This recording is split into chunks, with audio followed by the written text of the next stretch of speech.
I thought I knew my wife better than anyone in this world. After 15 years of marriage, I believed Sarah and I shared everything. The warmth of her morning coffee breath when she kissed me goodbye, the way she hummed old jazz songs while folding laundry, the soft rhythm of her breathing beside me each night. I was wrong about everything. My name is David, and I'm 42 years old. I work as an accountant for a mid-sized firm in suburban Cleveland, Ohio. Sarah is 39, a part-time graphic designer who works mostly from our home office upstairs. We live in a quiet neighborhood called Maple Heights, where the houses sit close enough that you can hear your neighbors' conversations through open windows on summer evenings. Our house is a modest two-story colonial with cream-colored siding and black shutters. Sarah planted roses along the front walkway 3 springs ago, and their sweet fragrance still fills the air each June. The wooden porch creaks under your feet, and the screen door has a distinctive squeal that announces every arrival and departure. Inside, the hardwood floors shine with the polish Sarah applies religiously every month, and the walls display her photography from our various vacations over the years. It was a Tuesday morning in late September when the first crack appeared in my perfect world. The autumn air carried the smell of burning leaves and that crisp coldness that makes you want to pull on a sweater. I was rushing around the kitchen, juggling my coffee mug and looking for my car keys, when I noticed Sarah standing at the kitchen window. She was completely still, her fingers wrapped around her own mug, steam rising past her face as she stared outside. The morning light streaming through the window caught the red highlights in her brown hair, and I could see the concentration lines forming between her eyebrows. She was watching something intently, her breathing shallow and quick. I moved beside her and followed her gaze across our small backyard to the house next door. Our neighbor, Marcus, was in his backyard, wearing only a pair of gray sweatpants despite the cool morning air. He was tall and lean, with dark hair and the kind of naturally tanned skin that comes from spending time outdoors. He was stretching, going through what looked like a morning yoga routine on a blue mat spread across his deck. His movements were fluid and controlled, and I could see the muscles in his back and shoulders shifting as he moved from one position to another. "Quite the morning show," I said, trying to inject some humor into what felt like an awkward moment. Sarah jumped slightly, as if she had forgotten I was there. Coffee sloshed over the rim of her mug, and she quickly grabbed a dish towel to wipe it up. Her cheeks flushed pink, and she avoided making eye contact with me. I thought I saw a cat in our garden," she said, her voice higher than usual. "You know how they dig up my bulbs." I looked back toward the yard. There was no cat anywhere in sight, and Sarah's flower beds looked perfectly undisturbed. The only movement was Marcus, now bending forward in what looked like a downward-facing dog pose. I felt a strange knot forming in my stomach, though I couldn't quite name why. "Did you find your keys?" Sarah asked, changing the subject with obvious relief. She was now busying herself at the sink, scrubbing the already clean coffee mug with more force than necessary. I found them on the counter where I had left them, next to a stack of Sarah's business cards. As I picked them up, I noticed something that made me pause. There, under her stack of cards, was a small piece of paper with handwriting I didn't recognize. The handwriting was masculine, with sharp angles and confident strokes. I could only see part of it, but I made out the words "tonight and usual place" before Sarah appeared beside me. "Oh, that's just a note about a client meeting," she said quickly, sliding the paper out from under my view and crumpling it into her palm. "Nothing important." But her hands were shaking slightly, and that flush in her cheeks had spread down to her neck. I had seen Sarah nervous before, but this was different. This was the kind of nervous energy that comes with keeping secrets. I kissed her goodbye, tasting the coffee and something else I couldn't identify on her lips. Maybe it was my imagination, but she seemed to pull away from me faster than usual. As I walked to my car, I turned back to wave, as I did every morning. Sarah was already back at the window, and Marcus was still in his backyard. Even from the distance, I could swear I saw him raise his hand in a small wave toward our house. The drive to work felt longer than usual. The radio was playing some upbeat pop song, but the melody seemed to clash with the uneasy feeling growing in my chest. I found myself replaying the morning over and over, analyzing every detail. Sarah's behavior, the note, the way she had been watching Marcus so intently. By the time I reached my office building, I had almost convinced myself I was overreacting. My office is on the third floor of a glass building downtown. The elevator always smells like industrial cleaning solution and someone's leftover lunch. My desk sits by a window that overlooks the parking lot, and I can see the lake in the distance on clear days. I settled into my routine of reviewing accounts and preparing reports, but my mind kept wandering back to that moment at the kitchen window. Around 10:30, my phone buzzed with a text message from Sarah. "Working late tonight. Don't wait up for dinner. Love you." I stared at the message for a long time. Sarah occasionally worked late, especially when she had deadline pressures, but she usually told me about these things in advance. She was the kind of person who planned meals 3 days ahead and always made sure we had dinner together unless something urgent came up. I typed back, "What project are you working on?" The response came quickly. "New client. Complicated branding package. We'll tell you all about it tomorrow." Something about the brevity of her response bothered me. Sarah usually loved talking about her work, especially the creative challenges. She would describe color palettes and font choices with the enthusiasm of an artist discussing her latest masterpiece. This felt different. The rest of my workday dragged on with the weight of suspicion hanging over everything. Every time my phone buzzed, I hoped it would be Sarah with a longer explanation, maybe an invitation to meet for lunch, something to restore the normalcy I had taken for granted that morning. But no additional messages came. I left work at 5:30, earlier than usual. The drive home took me through our neighborhood, past the familiar landmarks. The elementary school where Sarah and I sometimes walked on weekend mornings, the small park with the duck pond, the coffee shop where we had our first date 16 years ago. Everything looked the same, but somehow felt different, as if I was seeing it all through a lens that had shifted slightly out of focus. Our house was dark when I pulled into the driveway. Sarah's car was gone, which wasn't surprising given her text about working late. But as I walked toward the front door, I noticed that Marcus was in his front yard, watering plants with a green garden hose. The water made a gentle splashing sound against the leaves, and the evening air carried the fresh smell of wet earth. "Evening, David," he called out, raising his free hand in greeting. Marcus had moved in next door about 8 months ago. He was recently divorced, worked as a freelance photographer, and seemed friendly enough in the casual way that neighbors are friendly. We had shared a few conversations over the fence, mostly about lawn care and the weather. Sarah had mentioned that she found him nice, maybe even attractive, but I had never thought much about it. "How's Sarah doing?" he asked, his voice carrying easily across the small distance between our yards. The question struck me as odd. Not inappropriate exactly, but more personal than our usual exchanges. I found myself studying his face, looking for some hint of hidden meaning. "She's fine," I replied. "Working late tonight." Something flickered across his expression, so quickly I almost missed it. It might have been surprise, or concern, or something else entirely. He nodded and turned his attention back to his plants, but I could feel him watching me as I unlocked my front door. Inside, the house felt unusually quiet. Without Sarah's presence, I became aware of all the small sounds that usually fade into the background. The hum of the refrigerator, the tick of the antique clock in the living room, the settling creaks of the wooden frame. I heated up leftover pasta in the microwave and ate it standing at the kitchen counter, looking out at Marcus's house. His lights were on, and I could see him moving around inside. The warm yellow glow from his windows made his house look cozy and inviting. I wondered what his life was like, living alone after his divorce. Sarah had mentioned that his ex-wife had moved to California, leaving him to start over in a new place with new neighbors. Around 9 o'clock, I decided to take a shower and get ready for bed. The hot water felt good against my shoulders, washing away the tension that had been building all day. I was just stepping out of the shower when I heard a car door slam outside. Through the frosted bathroom window, I could see headlights in our driveway. Sarah was home. I wrapped a towel around my waist and went downstairs to greet her. She was in the kitchen, setting her purse and laptop bag on the counter.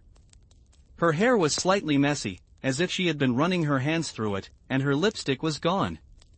She looked tired, but there was also something else in her expression.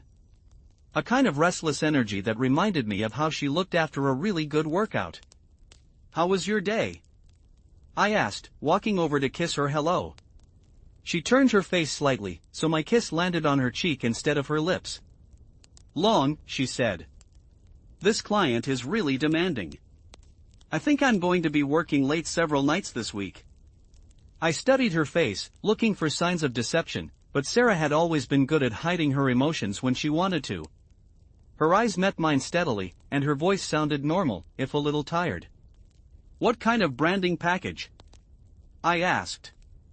Restaurant chain, she replied quickly. They want a complete overhaul. Logo, menu design, signage, everything. It's a big project, but good money. She moved around the kitchen as she talked, putting away her things and wiping down the already clean counters. Her movements seemed restless somehow, as if she had too much energy to stand still. I'm going to grab a quick shower and head to bed, she said. I need to be up early tomorrow. As she passed by me on her way upstairs, I caught a scent that made me stop. It wasn't her usual perfume, the light floral one she had worn for years. This was something else, something masculine and woodsy. Cologne, maybe, or aftershave. I followed her upstairs and sat on the edge of our bed while she gathered her pajamas from the dresser. Our bedroom had always been our sanctuary, decorated in soft blues and whites that Sarah said were calming. The bed was king-sized with a thick down comforter that we had bought for our 10th anniversary. Photos of our vacations covered the dresser top, smiling versions of ourselves from beaches and mountains and city streets. Sarah, I said carefully, is everything okay? You seem a little different tonight. She paused in her movements, her back still turned to me. Different how? I don't know. Distracted, maybe. And this morning, when you were watching Marcus in his backyard. She spun around to face me, and I could see something flash in her eyes. Anger, maybe, or fear. I told you, I was looking for that cat, she said, her voice sharper than usual. And I'm not different. I'm tired.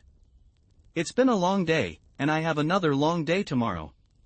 She went into the bathroom and closed the door firmly behind her. I heard the shower start up, and I sat there on the bed, staring at the closed door and trying to make sense of the growing certainty that my wife was lying to me. The shower ran for a long time, much longer than Sarah's usual 5-minute routine. When she finally came out, her skin was flushed pink from the hot water, and she smelled like her familiar lavender body wash. She climbed into bed beside me and turned off her bedside lamp without saying goodnight. I lay awake for hours, listening to her breathing and trying to convince myself that I was imagining things. But every time I started to drift off, I would think about that note, or the way she had jumped when I came up behind her at the window, or the unfamiliar scent she had been wearing when she came home. Sometime after midnight, I heard a sound that made me open my eyes. It was soft and rhythmic, coming from outside. I got up quietly and went to the window, pulling back the curtain just enough to see into the yard. Marcus was on his back deck, visible in the light from his kitchen window. He was pacing back and forth, talking on his phone. Even though I couldn't hear his words, I could see the animation in his gestures, the way he ran his free hand through his hair. He seemed agitated about something, or maybe excited. As I watched, he stopped pacing and looked directly toward our house. For a moment, I thought he had seen me at the window, but then I realized he was looking at Sarah's home office on the second floor. The light was off, but I could swear I saw a shadow move past the window. I turned to look at our bed. Sarah was there, apparently sleeping, her breathing deep and regular. But the shadow I had seen was in a different part of the house, in a room that should have been empty. My heart started beating faster as I crept out of our bedroom and down the hall toward Sarah's office. The door was closed, which was unusual. Sarah normally left it open unless she was working on something confidential. I pressed my ear against the door, listening for any sound from inside. Nothing. I turned the handle slowly and pushed the door open.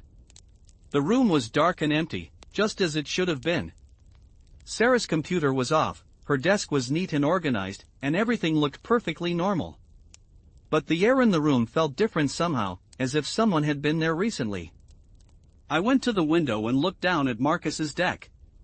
He was no longer on his phone, but he was still outside, now sitting in one of his patio chairs. Even in the dim light, I could see that he was looking up at the house, at the very window where I was standing. We looked at each other across the dark space between our houses for what felt like a long time. Then he raised his hand in a small wave, the same gesture I had seen that morning. This time, there was no doubt that it was directed at our house, at the window where Sarah worked, at the space where I now stood trying to make sense of what I was seeing.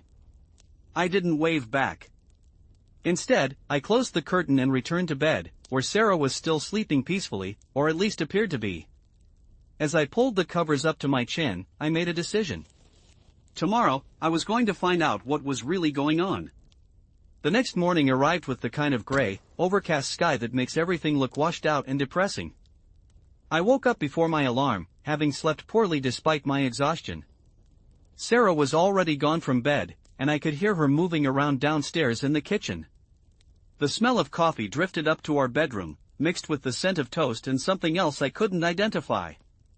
I dressed quickly and went downstairs, finding Sarah at the kitchen table with her laptop open and a cup of coffee steaming beside her.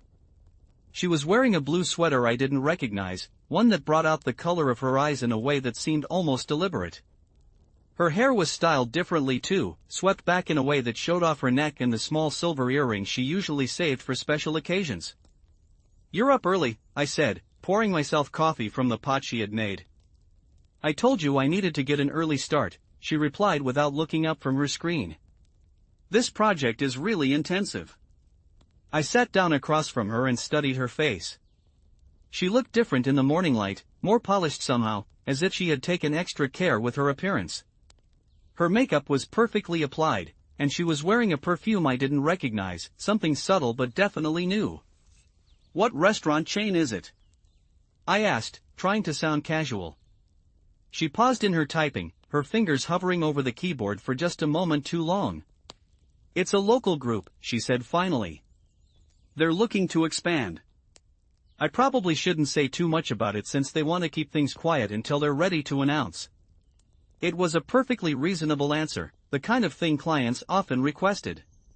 But something about the way she delivered it felt rehearsed, as if she had been preparing for this exact question. "Will you be working late again tonight?"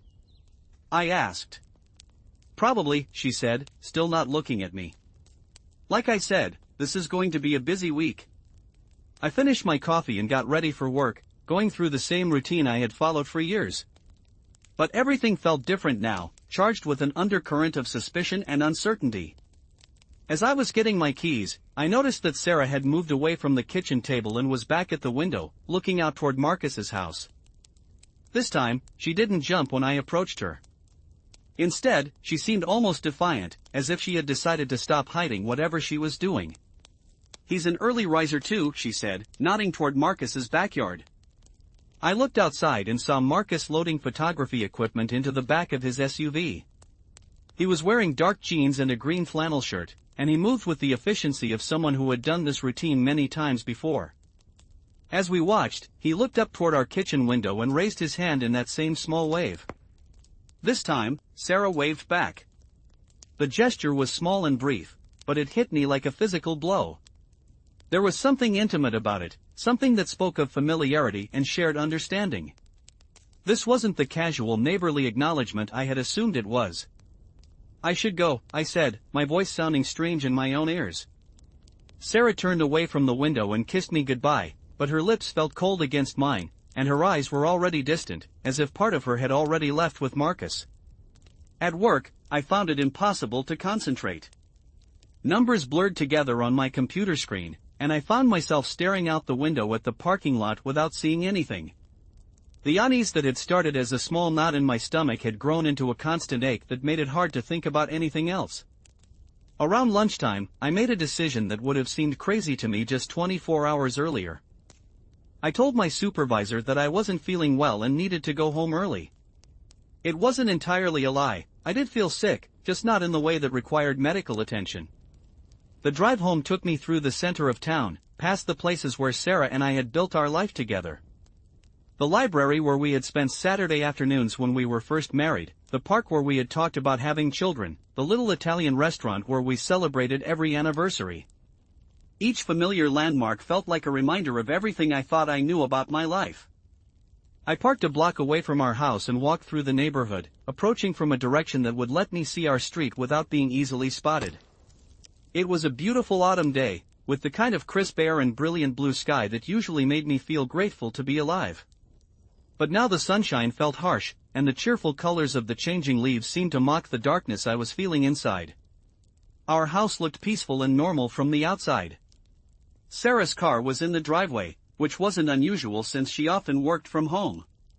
But as I got closer, I noticed that Marcus's SUV was parked in his driveway too, which seemed odd since I had seen him loading it with equipment that morning. I approached our house from the side, staying close to the hedge that separated our property from the neighbors on the other side.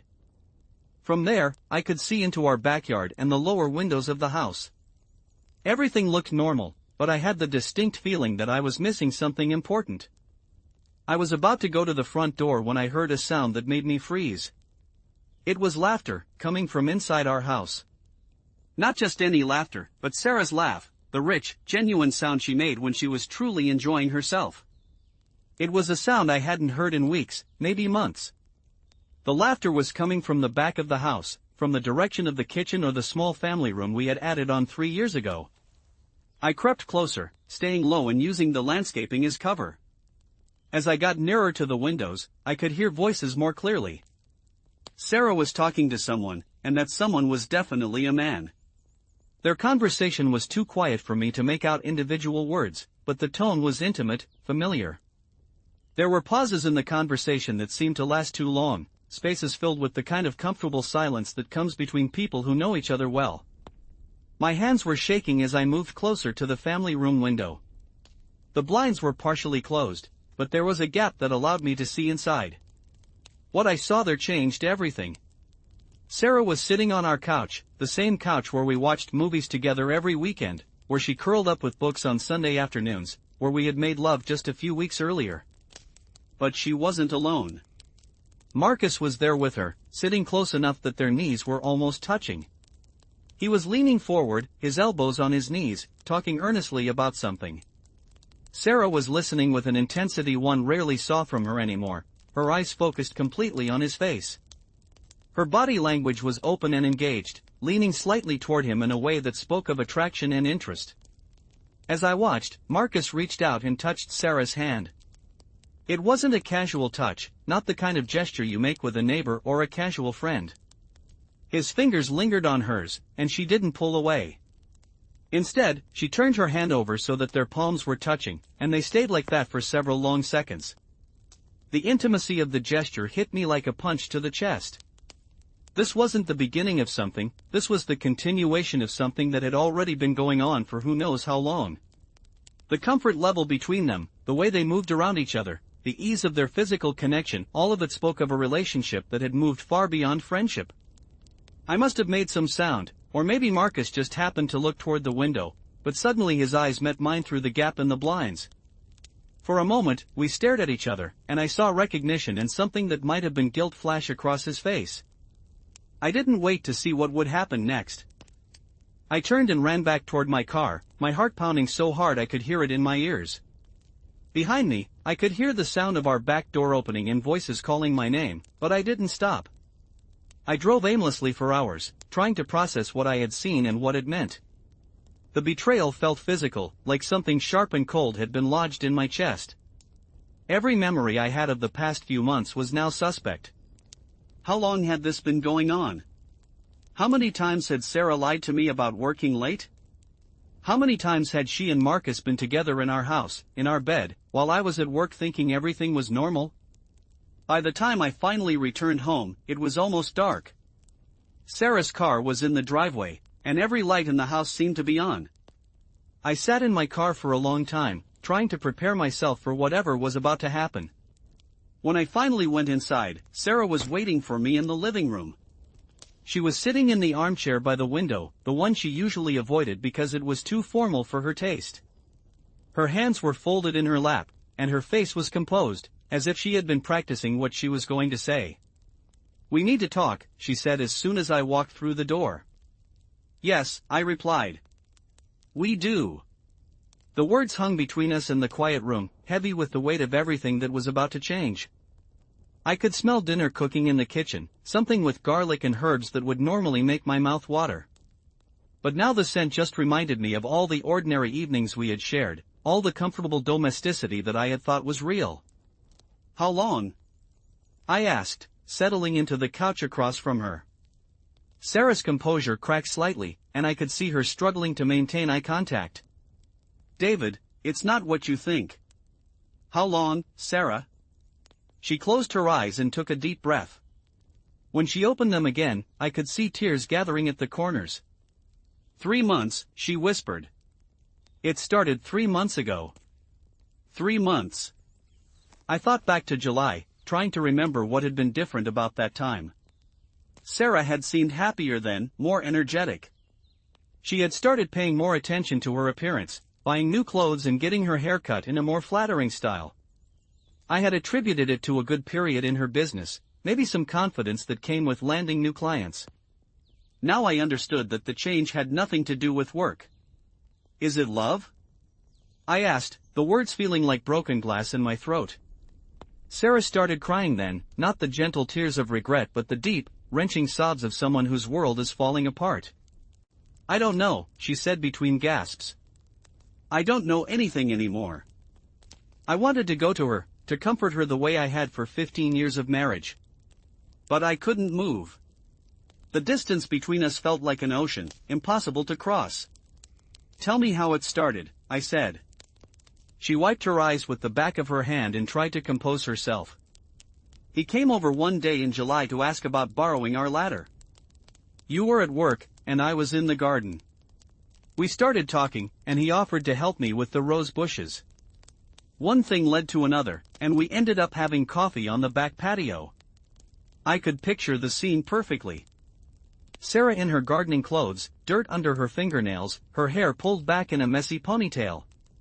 She always looked beautiful when she was working outside, natural and unself-conscious in a way that had first attracted me to her all those years ago.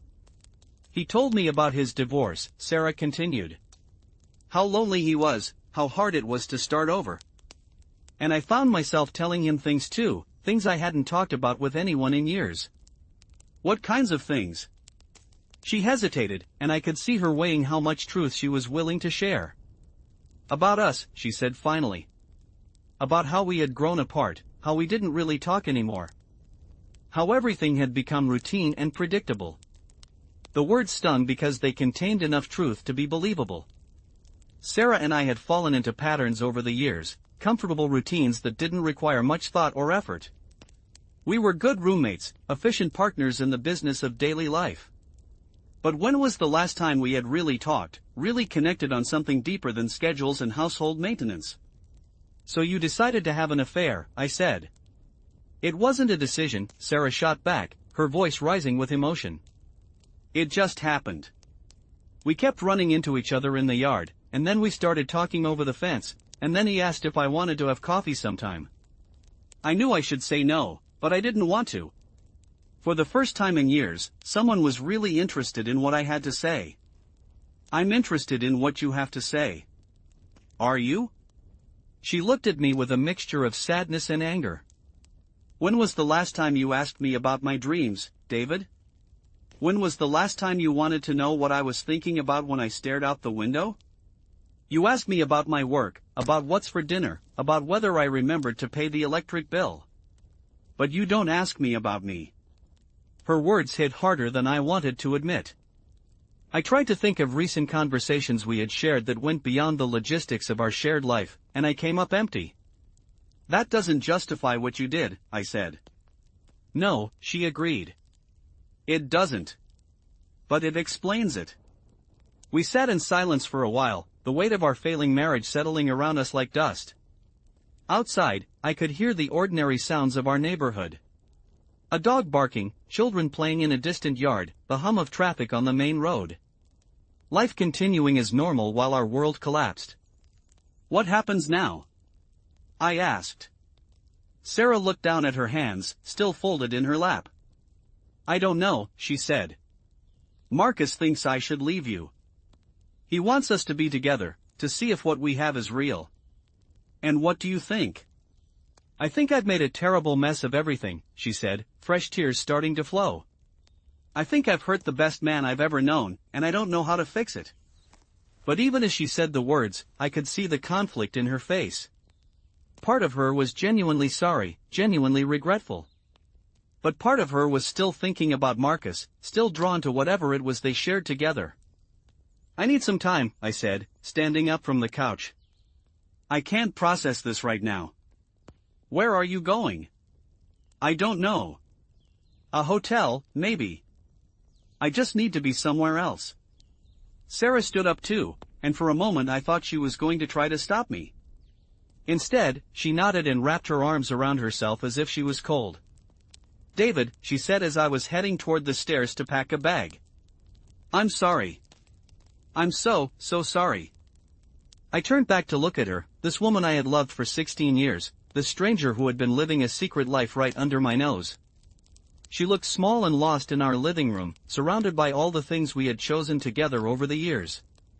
The furniture, the artwork, the photographs of our life together. I know you are, I said. But sorry doesn't change anything. I packed quickly, throwing clothes into a suitcase without much thought for what I might actually need. My hands were operating on autopilot while my mind raced through the implications of everything Sarah had told me. 3 months of lies. 3 months of secret meetings, stolen moments, intimate conversations with another man while I went about my daily routine completely oblivious. The Hampton Inn on the outskirts of town became my home for the next week. It was the kind of generic business hotel that could have been anywhere in America, with beige walls, industrial carpeting, and the persistent smell of cleaning chemicals. The room had a small table by the window where I spread out papers from work, trying to maintain some semblance of normalcy while my personal life imploded. I called in sick for the first 2 days, claiming a stomach virus that wasn't entirely untrue. The thought of food made me nauseous, and I survived mostly on coffee and the stale pastries available in the hotel lobby each morning. Sleep came in brief, restless intervals punctuated by dreams that felt more like nightmares. Sarah called constantly at first. My phone would buzz with text messages every few hours, each one a variation of apology and pleading. Please come home so we can talk. I know I can make this right. I miss you so much. I read them all but didn't respond. What was there to say? On Thursday afternoon, something changed. The messages stopped coming, and when I tried calling the house, no one answered. I told myself I was relieved to have some peace, but the silence felt ominous somehow, like the calm before a storm. That evening, I drove back to our neighborhood. I told myself I just wanted to check on the house, make sure everything was secure. But really, I needed to see what was happening in the life I had abandoned. I parked at the end of the street and walked through the gathering dusk toward our house. It was the kind of perfect autumn evening that Sarah and I used to enjoy on our front porch, watching the neighbors walk their dogs and listening to the sound of children playing in distant yards. The air carried the smoke from someone's fireplace and the sweet scent of apple cider from the Johnson house 2 doors down. Our house was dark except for a single light in the kitchen window. Sarah's car was in the driveway, but as I got closer, I realized it wasn't alone. Marcus's SUV was parked behind it, tucked as far back as possible as if someone had been trying to hide it from casual observation. The sight hit me like a physical blow. Whatever guilt or uncertainty Sarah might have been feeling earlier in the week had apparently been resolved. She had made her choice, and it wasn't me. I stood at the edge of our property for a long time, looking at the house where I had lived for 8 years, where Sarah and I had planned to grow old together. The kitchen light cast a warm glow that made everything look cozy and inviting, but I was no longer welcome there. I had become a stranger to my own life. As I turned to walk back to my car, I heard the front door open behind me. Marcus stepped out onto the porch, and even in the dim light, I could see that he was dressed casually, as if he had been settled in for the evening. His hair was mussed, and he was wearing what looked like one of my sweaters, a gray wool pullover that Sarah had given me for Christmas 2 years ago. "David," he called out, his voice carrying easily in the quiet evening air. I stopped walking but didn't turn around. I could hear his footsteps on the porch, then on the walkway, growing closer. "We should talk," he said when he was close enough that he didn't need to raise his voice. Now I did turn around. Marcus was taller than me by several inches, with the kind of lean build that came from an active lifestyle. His face was open and earnest, as if he genuinely believed that a conversation between us was not only possible but necessary. "What exactly do you think we have to talk about?" I asked. "This situation," he said, gesturing vaguely toward the house. "It's complicated, and I think there are things you should understand." "Such as?" Marcus ran a hand through his dark hair and looked uncomfortable for the first time since I had known him. "Such as the fact that Sarah is genuinely torn about all this. She cares about you, David. She doesn't want to hurt you any more than she already has." "Then why is your car in my driveway?" "Because she asked me to come over. She was crying, saying she didn't know what to do or how to fix things. I couldn't just leave her alone like that." There was something in his voice that suggested this wasn't the whole truth, or at least not the complete truth. The easy intimacy I had witnessed between them didn't develop in a few days of consolation visits. "How long have you been sleeping with my wife?" I asked bluntly. Marcus flinched as if I had struck him. "It's not like that," he said. "This isn't just about sex, David. Sarah and I have a connection that goes deeper than physical attraction." "That's supposed to make me feel better?" "No," he admitted. "But it should help you understand that this isn't some casual affair. Sarah isn't the kind of woman who would do something like this lightly." I studied his face in the dim streetlight, looking for signs of deception or manipulation. What I saw instead was something that might have been genuine concern, even compassion. Marcus wasn't trying to hurt me, at least not deliberately. He was a man who had fallen in love with another man's wife, and he was trying to navigate an impossible situation with some degree of honor. That almost made it worse. "What do you want from me?" I asked. "I want you to consider that maybe Sarah deserves a chance to be happy," he said. "I know that sounds selfish coming from me, but I've gotten to know her over these past few months. She's an amazing woman, creative and intelligent and full of life. But she's been living in a marriage that doesn't fulfill her, hasn't fulfilled her for years." "And you think you can fulfill her?" "I think I can try," Marcus said simply. "I think I can offer her things that you can't or won't." "Such as?" "Attention. Real attention, not just the surface-level checking in that married couples do after years together. Interest in her thoughts, her dreams, her fears. Adventure. Spontaneity. The feeling that she's desired, not just needed." Each word felt like a small cut, painful because it contained elements of truth I didn't want to acknowledge. When was the last time I had surprised Sarah with anything? When was the last time I had asked her about her dreams? "She's my wife," I said, the words sounding weak even to my own ears. "Yes," Marcus agreed. "She is. But what does that mean if neither of you is truly happy?" Before I could respond, the front door opened again, and Sarah appeared on the porch. She was wearing a long cardigan over jeans, and her hair was pulled back in a loose ponytail. Even from a distance, I could see that she had been crying. "David," she called out. "Please. Come inside. We need to talk, all of us together." The idea of sitting in my own living room with my wife and her lover, discussing the future of my marriage like civilized adults, seemed surreal. But I was tired of running away, tired of hiding in hotel rooms and avoiding the hard conversations. "All right," I said. "Let's talk." The three of us walked into the house together, an awkward procession that felt like a parody of normal social interaction. The living room looked exactly the same as it had when I left, but everything felt different now. The furniture we had chosen together, the photographs on the walls, the books on the shelves, all of it seemed to belong to a different life, one that had ended the moment I saw Sarah and Marcus together on our couch. We arranged ourselves carefully, Sarah and I on opposite ends of the couch with Marcus in the armchair. The distance between us felt intentional and symbolic, as if we were all afraid of accidentally touching or getting too close. "I don't know how to do this," Sarah said, breaking the silence. Her voice was soft and strained, and I could see fresh tears gathering in her eyes. "I don't know how to navigate this situation without destroying everything." "You should have thought about that before you started sleeping with him," I said, the words coming out harsher than I intended. Sarah flinched, and Marcus leaned forward in his chair. David, I know you're angry, and you have every right to be. But attacking Sarah isn't going to help anyone. Don't tell me how to talk to my wife, I snapped. She's not just your wife anymore, Marcus replied quietly.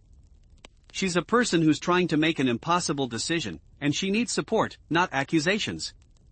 The casual way he claimed a stake in Sarah's emotional well-being infuriated me, but I could see that Sarah was nodding slightly, as if she appreciated his defense of her. What decision? I asked. It seems like you've already decided. Sarah looked down at her hands, which were twisted together in her lap. I haven't decided anything, she said. That's the problem. I'm completely lost, David. I love you, I do. You're a good man, and we've built a life together that has a lot of value. But I also have feelings for Marcus that I can't just ignore or wish away. So what are you asking me to do? Give you permission to have an affair? Pretend this is all normal? I'm asking you to help me figure out what's best for everyone, she said, finally looking up at me. I'm asking you to consider that maybe our marriage isn't working for either of us, and maybe we need to find a way to end it that preserves our dignity and our friendship. The word friendship hit me like a slap. After 15 years of marriage, after building a life together, after all the intimacy and shared experiences and mutual support, she wanted to be friends. I don't want to be your friend, Sarah, I said. I want to be your husband. But what kind of husband? Marcus interjected. A husband who goes through the motions because it's expected? A husband who provides financial security and social respectability but doesn't really see or appreciate the woman he's married to? You don't know anything about our marriage, I said. I know what Sarah has told me, he replied. I know that she feels invisible in her own life. I know that you two haven't had a real conversation in months, maybe years. I know that she can't remember the last time you surprised her or showed genuine interest in her inner world. Is that true? I asked Sarah. She hesitated, and in that hesitation, I found my answer. It's not that simple, she said finally. We fell into patterns, David. Both of us. We became comfortable, maybe too comfortable.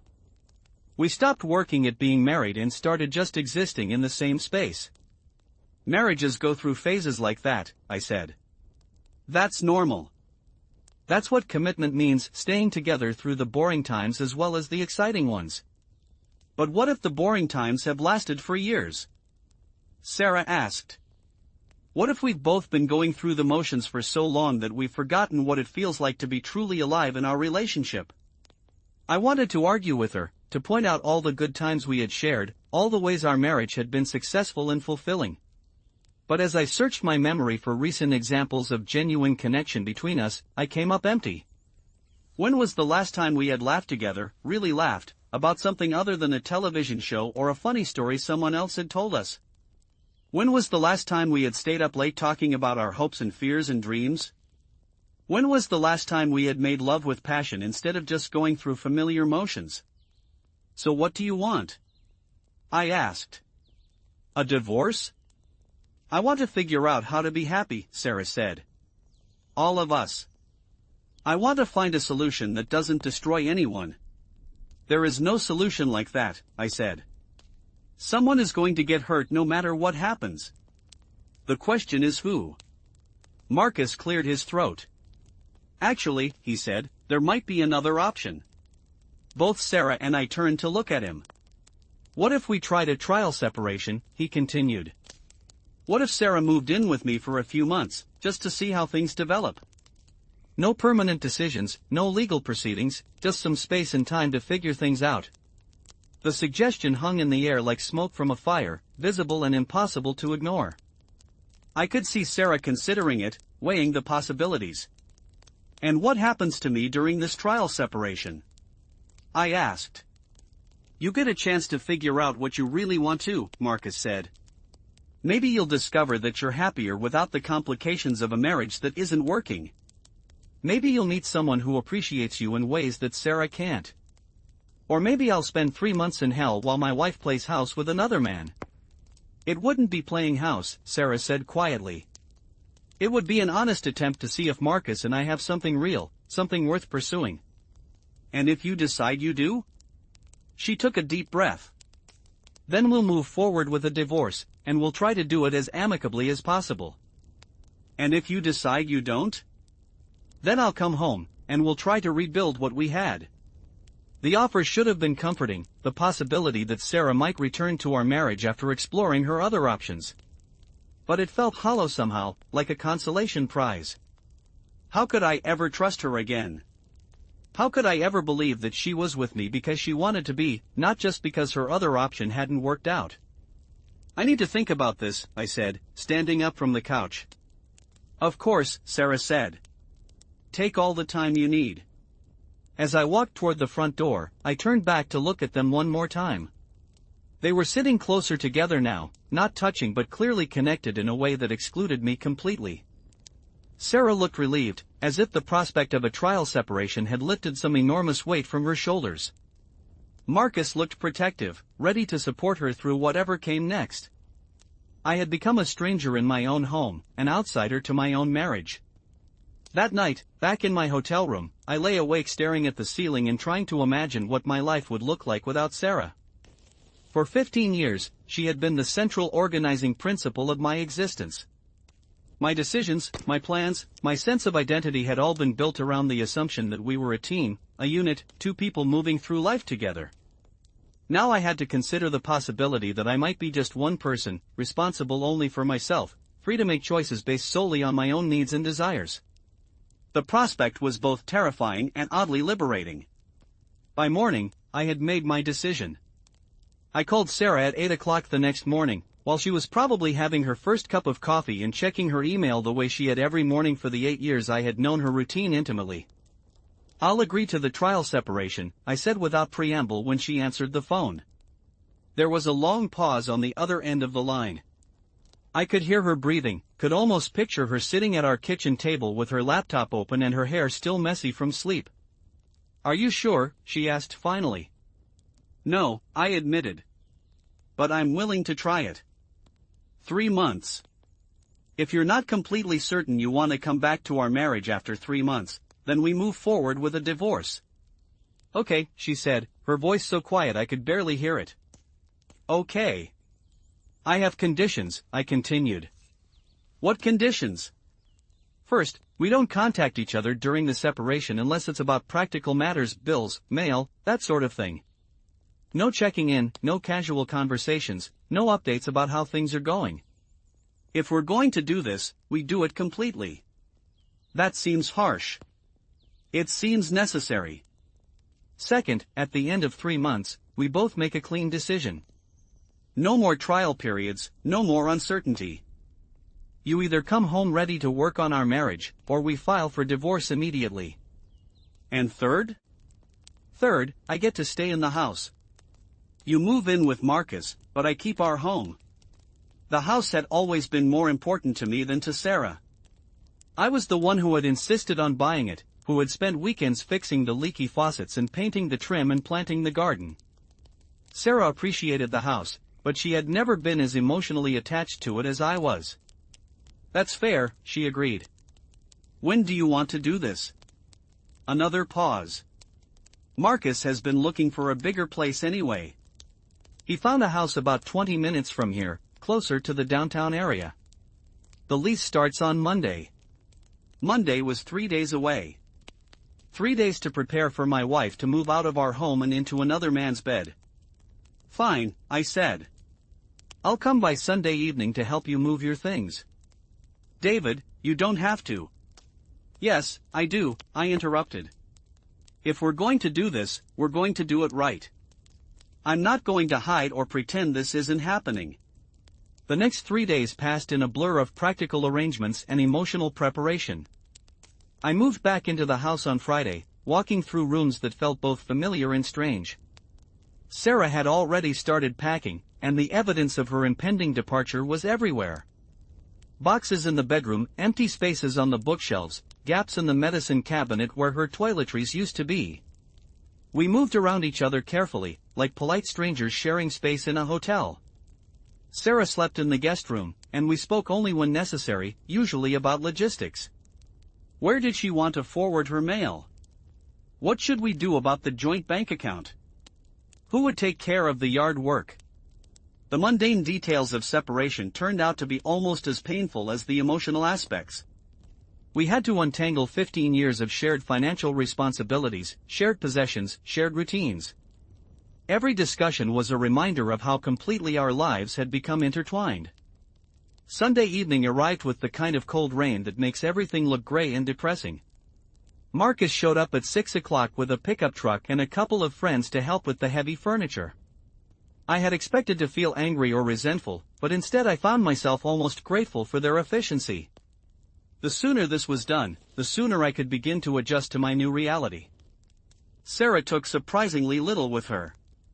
Some clothes, her computer, a few pieces of furniture that had belonged to her family, and the photographs that included her parents and siblings. She left behind most of our shared things, the wedding china, the art we had bought together, the furniture we had chosen as a couple. Are you sure you don't want the dining room set? I asked as Marcus and his friends loaded her grandmother's rocking chair into the truck. It belongs here, she said. This is your house now. The finality of the statement hit me unexpectedly hard. This wasn't a temporary arrangement anymore, it was the beginning of a new life that didn't include her. By 8 o'clock, the truck was loaded and ready to go. Sarah stood in our front hallway with a small suitcase in her hand, looking around at the home we had shared for 8 years. Her eyes were red from crying, but her voice was steady when she spoke. I'll call you in 3 months, she said. Take care of yourself, Sarah. She stepped forward as if she wanted to hug me, then seemed to think better of it. Instead, she reached out and squeezed my hand briefly. I do love you, David, she said. I want you to know that. This isn't about not loving you. I know, I replied, though I wasn't sure I believed it. And then she was gone, following Marcus out to the truck and disappearing into the rainy night. I stood in the doorway and watched their taillights fade into the distance, then closed the door and turned to face my empty house. The silence was overwhelming. For 15 years, there had always been another person moving through these rooms, creating the small sounds of daily life. Sarah's footsteps on the stairs, the sound of her typing in the home office, the noise of the television in the evenings, the gentle rhythm of her breathing at night. Now there was nothing but the tick of the antique clock and the hum of the refrigerator. I walked through the house slowly, taking inventory of what remained. The living room looked sparse without Sarah's reading chair and the small bookshelf where she kept her photography books. The bedroom felt cavernous with only one bedside table and one set of pillows. The bathroom echoed strangely without her bottles and jars cluttering the counter. But it was the kitchen that affected me most.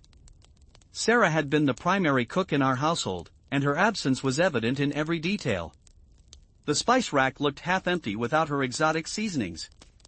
The refrigerator contained only the basics I had bought for myself: milk, eggs, sandwich meat, beer. The counter where she used to spread out her ingredients and create elaborate meals was now clear and sterile. I made myself a simple dinner of scrambled eggs and toast, eating at the kitchen table while reading a book I had been meaning to finish for months.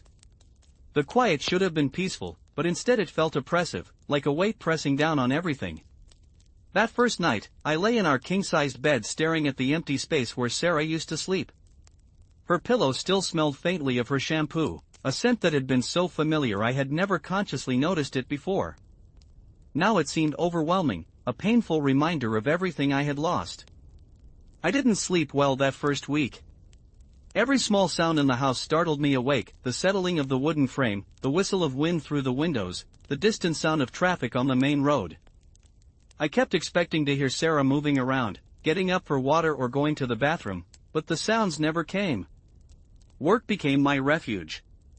I threw myself into projects with an intensity that surprised my colleagues, staying late to finish reports that could have waited, volunteering for assignments that other people found tedious. Numbers and spreadsheets provided a kind of clarity that was missing from the rest of my life. In the orderly world of accounting, problems had solutions, and efforts produced predictable results.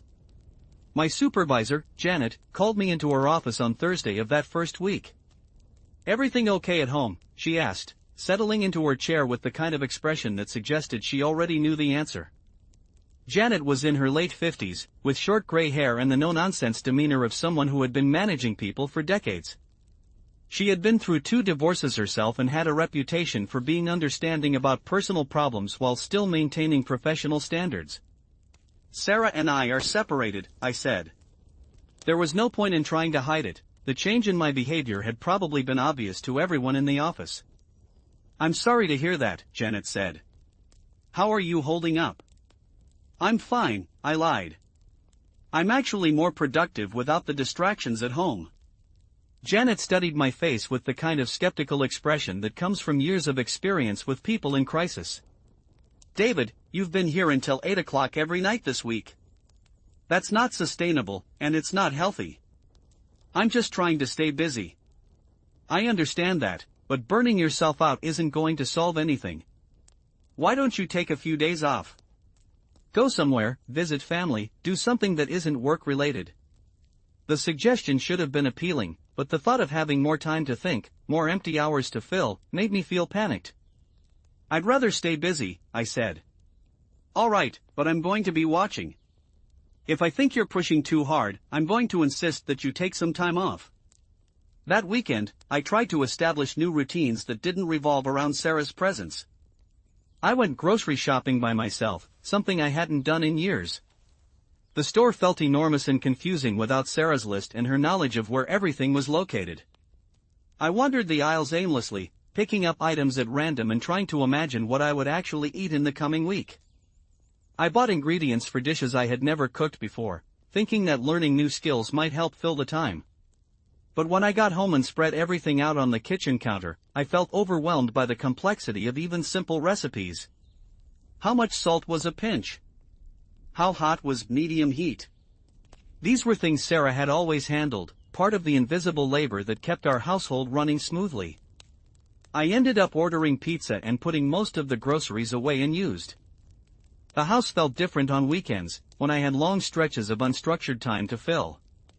I tried watching television, but everything reminded me of shows Sarah and I used to enjoy together. I tried reading, but I couldn't concentrate on the stories. I tried working on home improvement projects, but every task seemed to require 2 people or specialized knowledge I didn't possess. By the end of the second week, I was starting to understand what Marcus had meant when he talked about marriages that had become more about habit than genuine connection.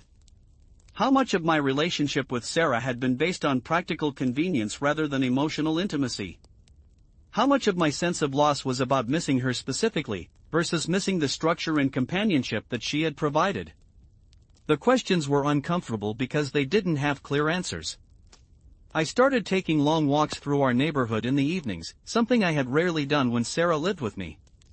The familiar streets looked different from the perspective of a pedestrian, and I noticed details that had been invisible from inside a car. The architectural styles of different houses, the way people had landscaped their yards, the sounds and smells that varied from block to block. Our neighborhood was full of families, and the evidence of their lives was everywhere. Children's toys scattered on front lawns, bicycles propped against garage doors, the sound of laughter and conversation drifting from backyard barbecues. I had been part of that community once, half of a couple that fit naturally into the social fabric of the area. Now I was a single man walking alone, somehow separate from the domestic happiness surrounding me. It was during one of these walks, about 3 weeks into the separation, that I ran into Marcus. He was coming out of the grocery store downtown, carrying 2 bags of food and looking relaxed and happy in a way that made my chest tighten with something that might have been envy.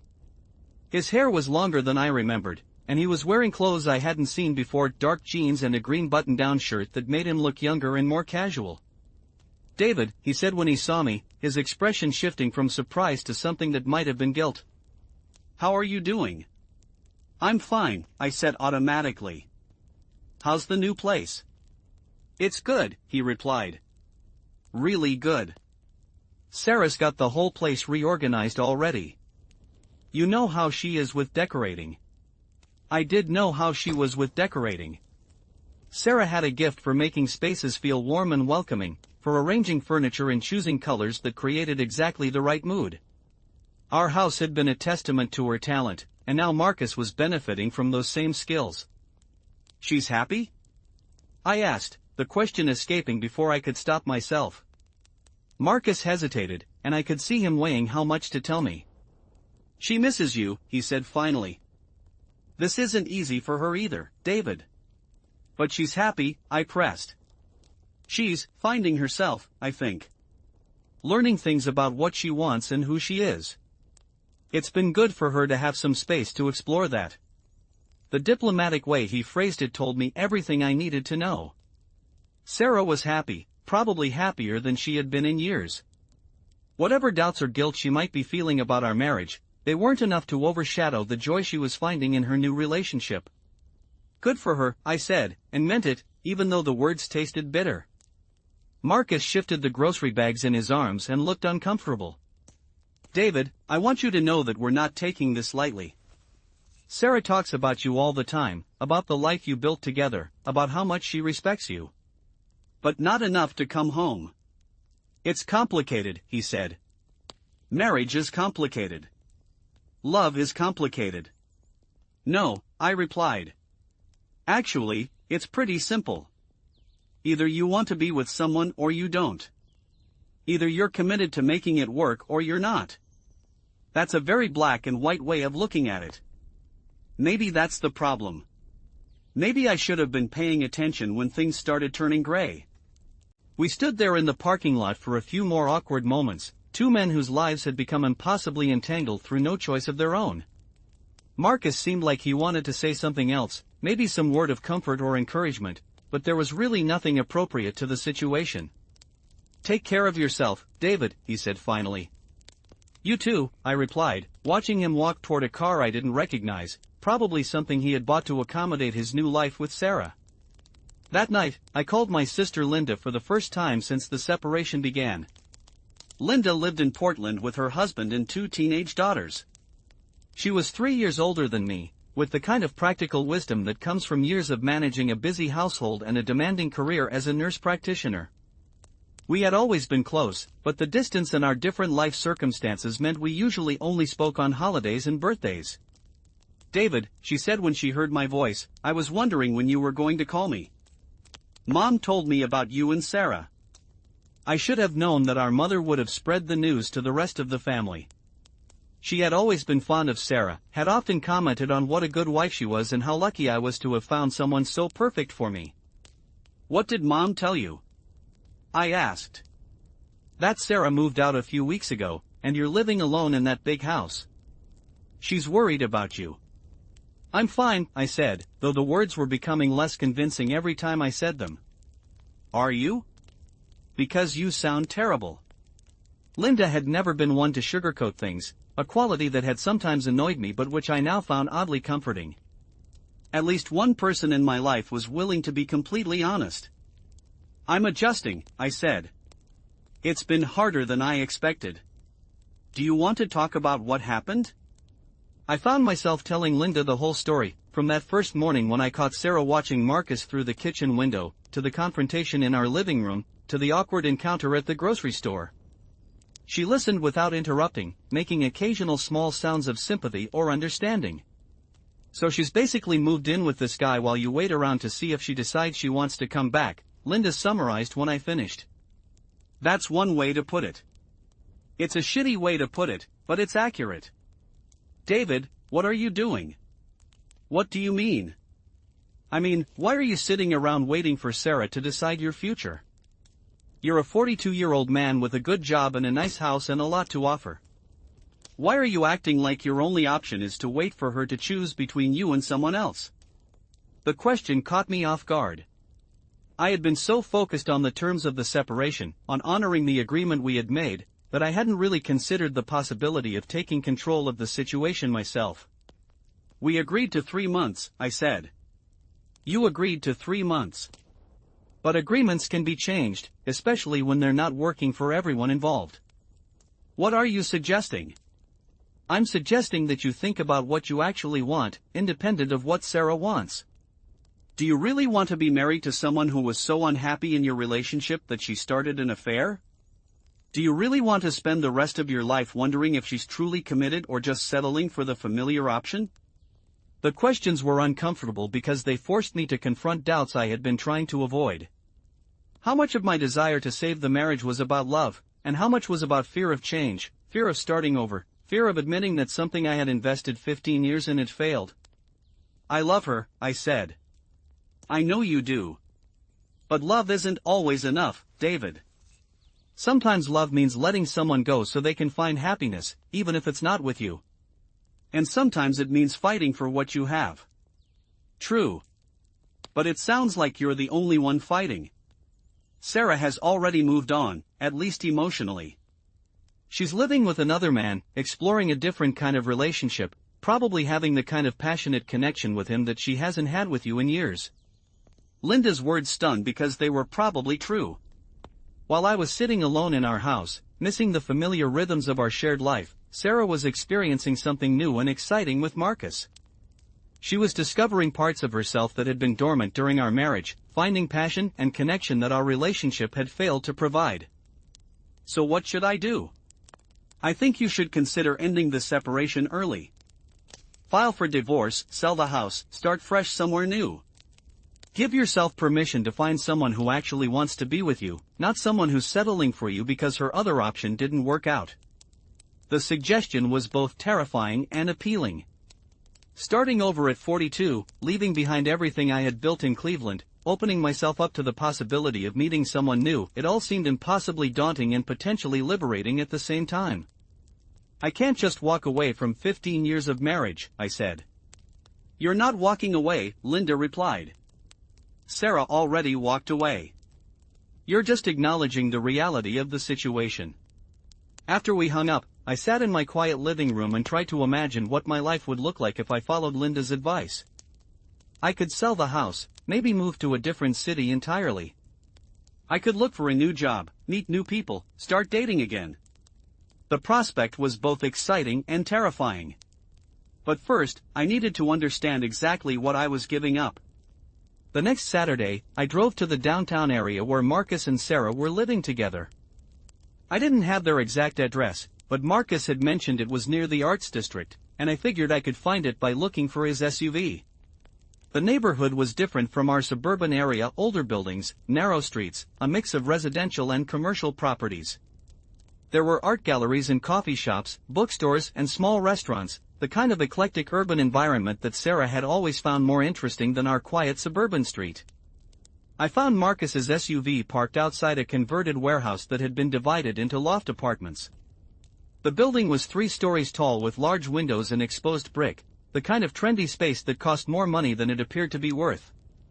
Sarah's car was parked beside the SUV, confirming that I had found the right place. I sat in my car for a long time, looking up at the windows and trying to imagine Sarah's life inside that building. Was she happy there? Did she miss anything about our old house, our old life? Or had she adapted completely to this new environment, this new relationship, this new version of herself? As I was getting ready to leave, I saw them come out of the building together. Sarah was wearing a dress I had never seen before, something flowing and artistic that seemed to suit her in a way her old clothes never had. Her hair was different too, shorter and styled in a way that made her look younger and more sophisticated. Marcus walked beside her with his hand on the small of her back, a casual gesture of possession and affection. They looked happy together. Not just content or comfortable, but genuinely happy, with the kind of easy intimacy that comes from being completely at ease with another person. They were talking and laughing about something, and I could see the animation in Sarah's face that had been missing for so long in our marriage. This was what Linda had been trying to tell me. Sarah hadn't just left our marriage, she had found something better.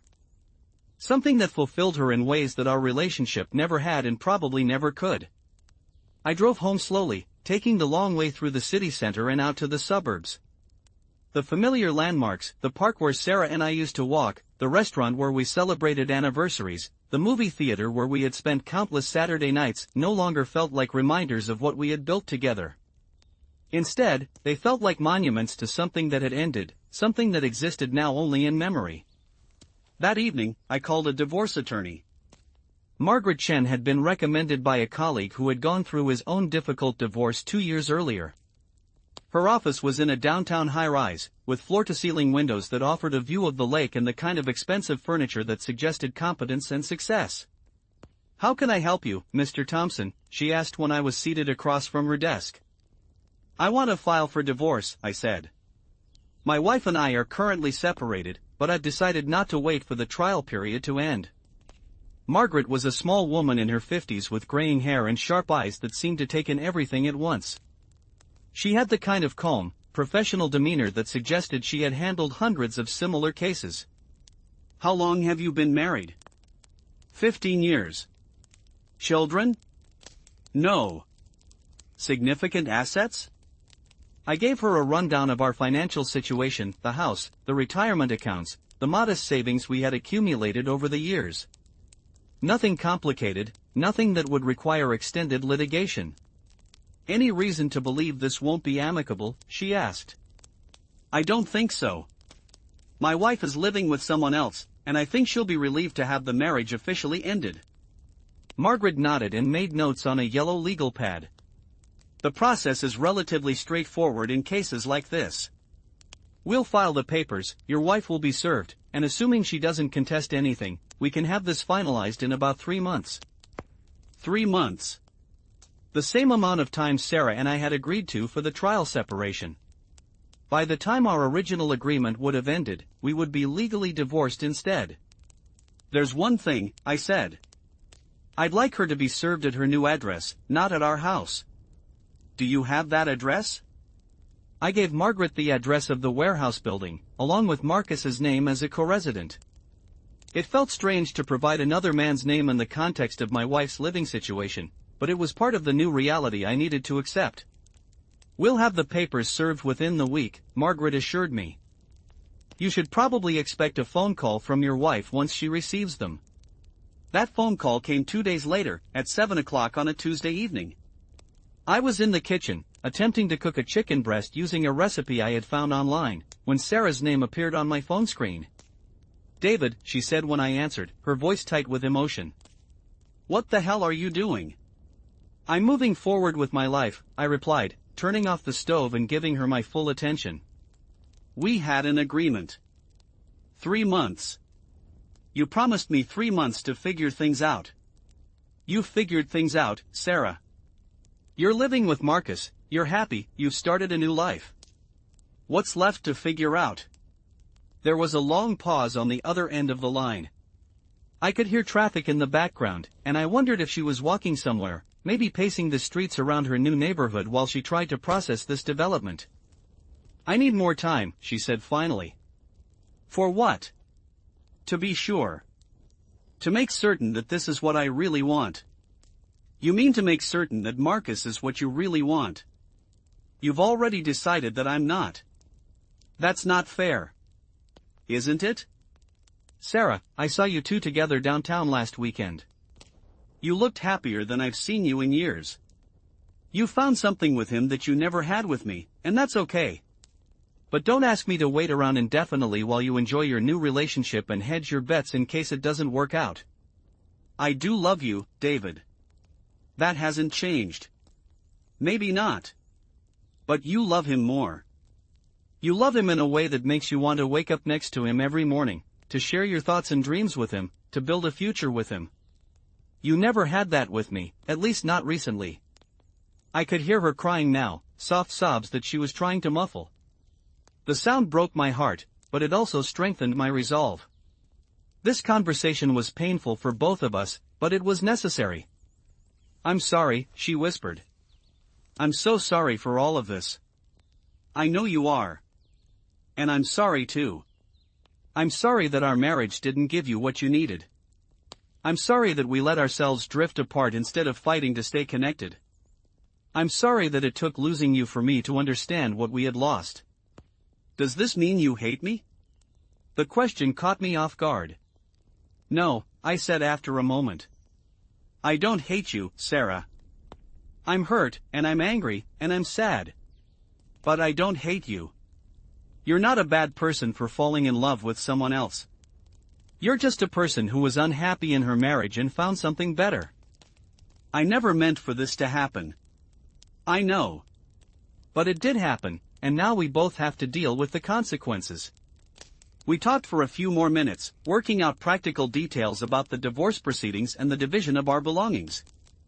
Sarah would not contest the divorce, and she agreed that I could keep the house in exchange for taking over the mortgage payments. It was all very civilized and reasonable, the kind of amicable separation that people always hope for but rarely achieve. When we hung up, I sat in my quiet kitchen and felt something I hadn't experienced in weeks: relief. The uncertainty was over. The waiting was over.